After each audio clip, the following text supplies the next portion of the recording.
Well, thank you to Kristen and Martha for getting us started. It has been a difficult week, and I'm not sure that I necessarily have words for it either. But at times like this, I think it is especially helpful for the people of God to turn to Scripture for guidance. And not only are we turning to Scripture, but the experiences that we have help us to read Scripture and see it in new and different ways. Well, last week we actually crossed a very significant milestone in our in our story of the Bible series.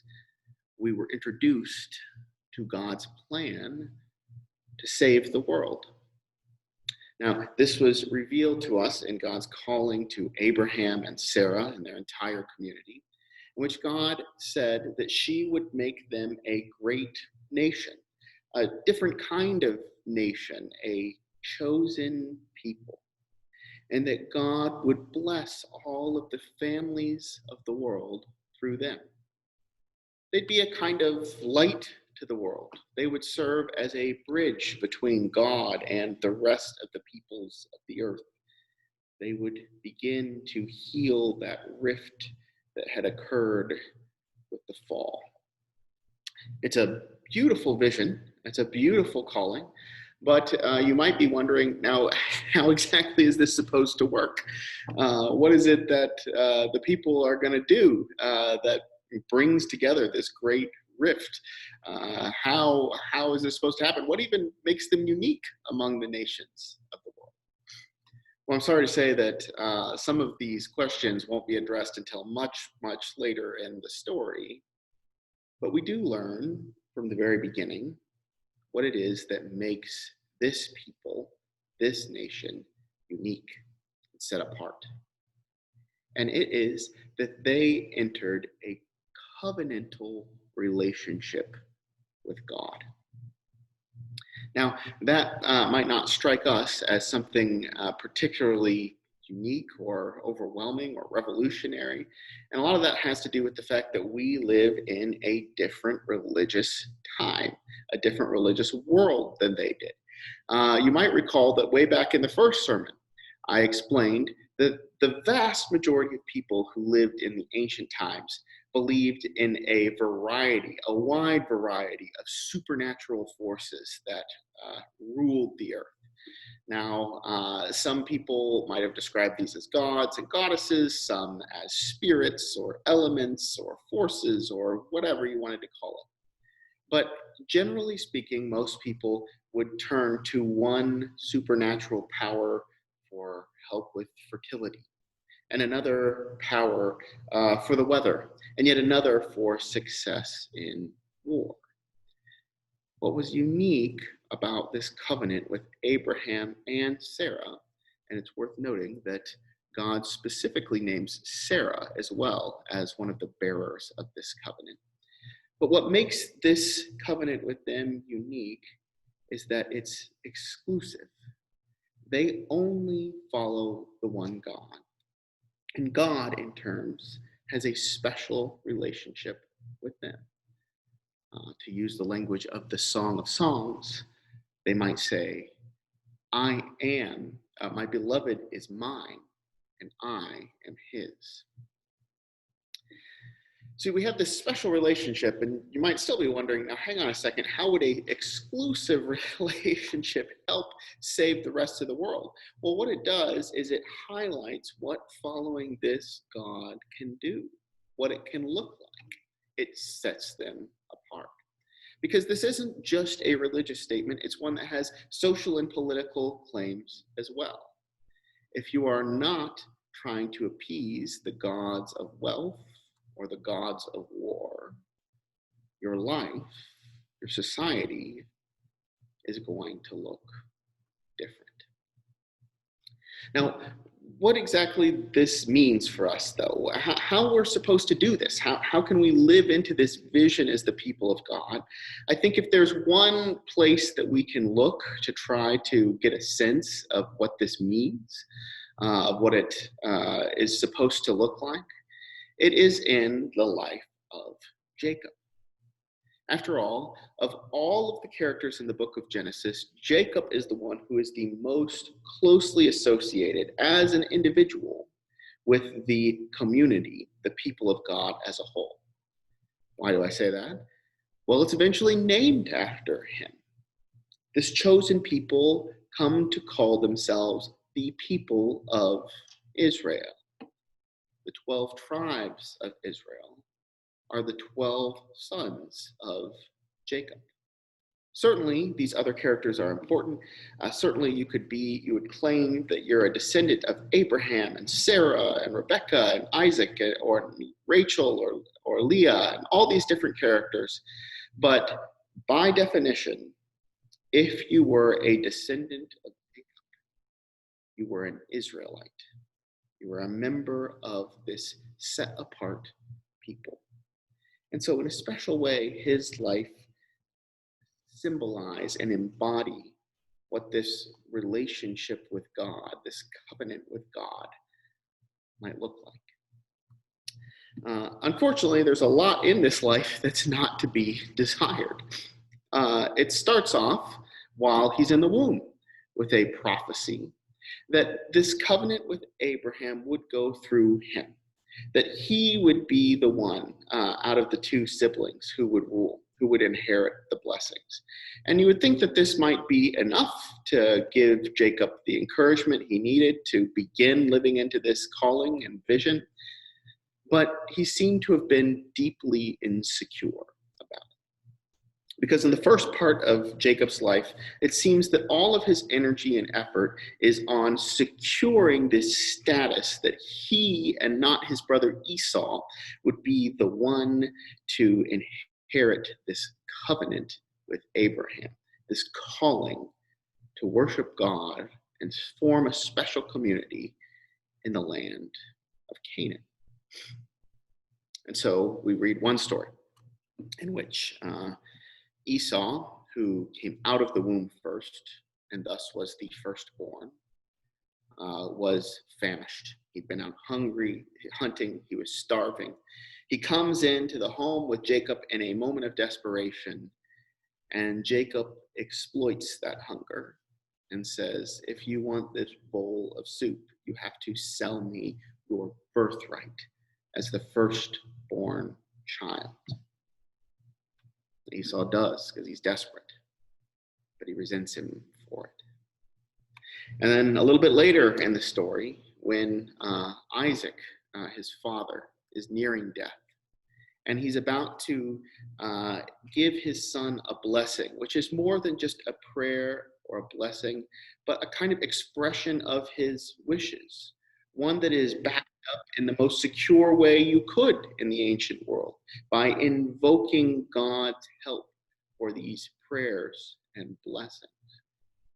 But Isaac is blind, and Jacob exploits this too, and uses this opportunity to steal his brother Esau's blessing.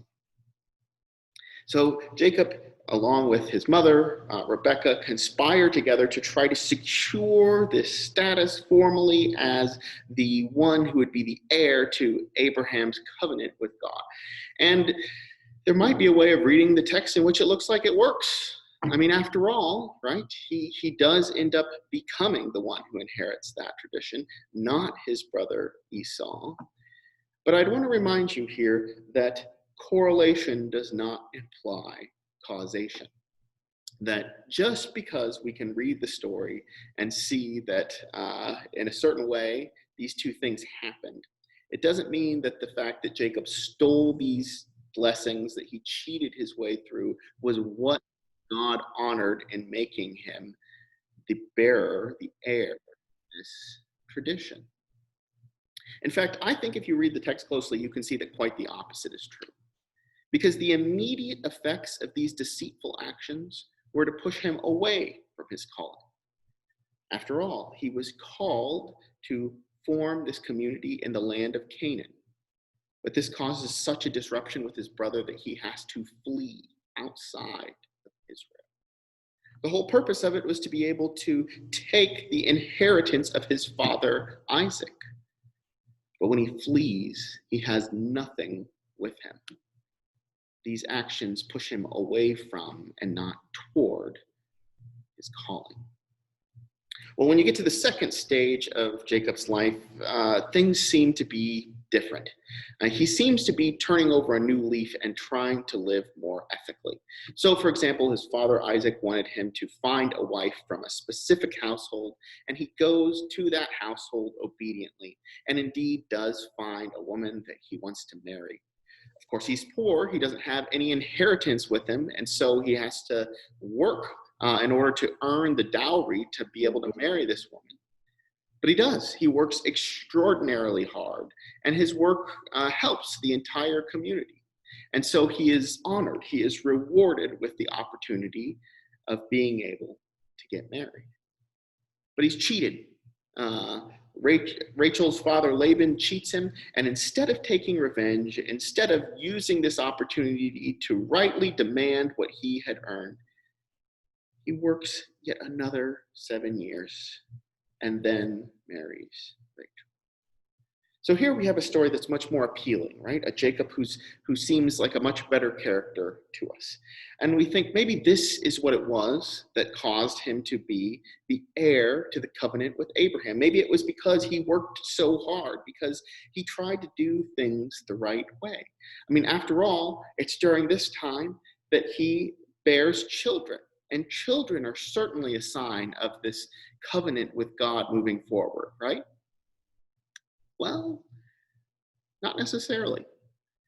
If you look a little bit closer in this story, then you'll find that the children that were born to Jacob were not given because of anything he did, but because of his wives. Leah and Rachel both suffered in the context of this polygamous relationship that was arranged by two men. And both of them prayed to God for assistance and relief during this time. And the text explicitly says that God answered their prayers by giving them children. The children were an acknowledgement of Rachel and Leah, not a validation of Jacob. In fact, there's an interesting thing if you look closely through the text, that God speaks to Jacob first in the moment that he flees the land of Canaan, when he's running away from his brother Esau. But then God doesn't say anything in the several chapters that follow to Jacob directly. It's almost as though he goes through this entire period of more than a dozen years working for Laban without hearing from God. And the first time that he actually does hear from God directs him back to this calling. It says, Jacob, you need to go to the land of Canaan, which he's terrified to do because he believes that his brother is going to kill him. So he prays about this. He asks God for special protection. He's going to do it, but he's not happy about it. He tries to come up with strategies that by going through Esau's land, maybe he can appease him. So he decides to send his group in waves. That first he sends gifts. Maybe he could just receive the gifts, and that might calm him down a little bit. Then he sends his family in front of him. Maybe Esau would see his adorable little nieces and nephews, and that would give him a change of heart. And then last of all, Jacob himself would come and beg for forgiveness and reconciliation from his brother. Well, Jacob goes through with this plan, and he sends the first two waves of people. But at that last moment, when he is standing by himself, waiting for his turn to go and meet his brother, a very strange thing happens. The text tells us that a man comes out of nowhere and attacks him with the intention of wrestling him. Now, we as readers don't know anything about this man. We don't know what the motive is, why this is happening, but Jacob seems to have some idea.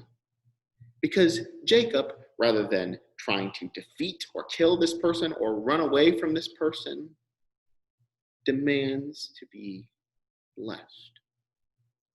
And so these two figures wrestle through the night. It's dark. You can't see exactly what's going on, so it's hard to know who this person is.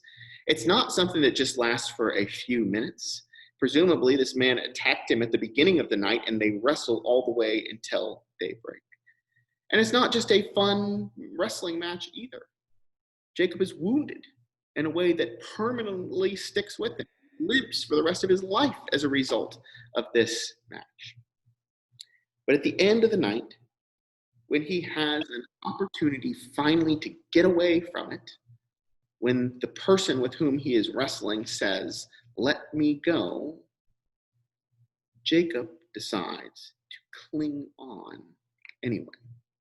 And I think that this text is worth looking at in detail. So I'm going to see if we can get it on the screen here. It says, "Then the mystery man who attacked Jacob said, 'Let me go, for the day is breaking.' But Jacob said, 'I will not let you go unless you bless me.' So he said to him, 'What is your name?' And he said, 'Jacob.' Then the man said, 'You shall no longer be called Jacob, but Israel. For you have striven with God and with humans, and have prevailed.'" Now that is a powerful statement, because here at the end, Jacob finally gets what he has been yearning for his whole life, a blessing directly from God, a validation that he would indeed be the one to inherit the covenant with Israel, the covenant with Abraham, because it is at this moment, in the context of wrestling with God, that Jacob becomes Israel. And what's so significant about this? What is it that makes this wrestling so valuable? Well, I think when you look at the story of Israel and the books to come, or you look at the way that the community of God relates to God now, this idea of wrestling, of clinging, does a pretty good job of characterizing what the relationship is like. Well, let me put it a different way. I know a number of people, interestingly, even in the last month, who have asked me questions about, well, what does it mean to be a Christian? What do I have to do in order to get in heaven? Am I saved? Am I doing it right? And some people tend to answer that question by trying to secure a particular status. I need to go through whatever steps I have to go through so that I can call myself a Christian, whether that's praying a particular prayer or being baptized or whatever. And don't get me wrong, all of those things are good and important things to do.